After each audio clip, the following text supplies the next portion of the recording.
Drage državljanke, spoštovani državljani, vesel sem. Med nami po dolgem času spet čutim več optimizma in več upanja.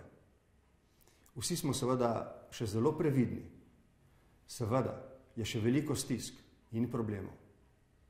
Vendar pa je manj strahu in več poguma. Je manj malodušja in več odločnosti. Je manj sebičnosti in več srčnosti. Ne govorimo o statistiki in o gospodarskih kazalcih okrevanja. Govorimo o nekem splošnem vzdušju, o naših občutkih. Seveda so tudi ti občutki odsev stvarnih razmer, ki gredo na bolje. Vendar so še veliko več od tega. So izraz naše trde volje, so odraz naše zmagovalne miselnosti. To pa je odločilno.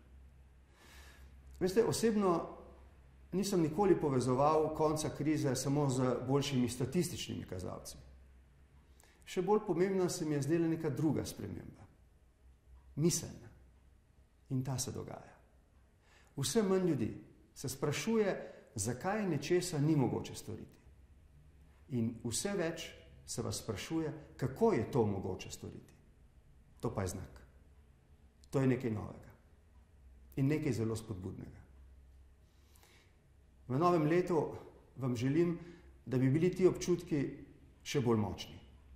Mogoče malce pogrešam občutek za našo večjo povezanost, zavedanje, da nam lahko uspe le skupaj.